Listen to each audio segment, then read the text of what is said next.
have 1,000 XRP and $3,000 cash to add to the market, would you say to throw it all in XRP or say HBAR is better, bang for your buck because it's 22 cents, same PA for HBAR short term? HBAR is not going to have anywhere near the price appreciation that XRP is going to have in the short term, in my personal opinion. I am super bullish on HBAR. It's probably in my top 3 digital assets that I think will do extremely well over the long term. The security and the speed at which Hashgraph settles stuff, and HBAR does have fixed fees when it comes to dollar denominations on the network, which makes it extremely scalable, especially as HBAR's value increases. I think it's a great solution for a lot of applications, and DApp, I think the majority of dApps will be built on Hedera, but I think that's going to come later, personally. So the progression that I'm looking for is payments first, and then the adoption for a lot of the other use cases that many people are bullish on. And XRP is at the forefront of the payments component, and I believe will have the most significant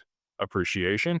HBAR and Hedera do have a stablecoin studio that they've launched, and there are stablecoins being minted and issued on HBAR to be able to be transacted. And this is kind of like stocks. You could see a stock at $100 and you could see a stock at $2. The stock at $100, if it goes to 10x, it's still a 10x on your money. And the stock that's $2, you might be able to buy a bunch more of, but if it only goes to $4, you only doubled your money. You bought a lot more stocks, but you only doubled your money. Whereas the $100 stock, you 10x'd your money. So just because you can accumulate more of a certain asset does not mean is a better bang for your buck. You're going to look at, what you think the price appreciation of that token will be. Back into that with some math. I would encourage you to figure out the total addressable market for whatever use case a token is trying to garner the market share of. Look at partnerships and the companies involved and who's developing on the network. And again, what's being tokenized, what asset class is being tokenized on the network. And then you can kind of back into some price appreciation. So that's the way I would do it. That's the way I've done it in the past.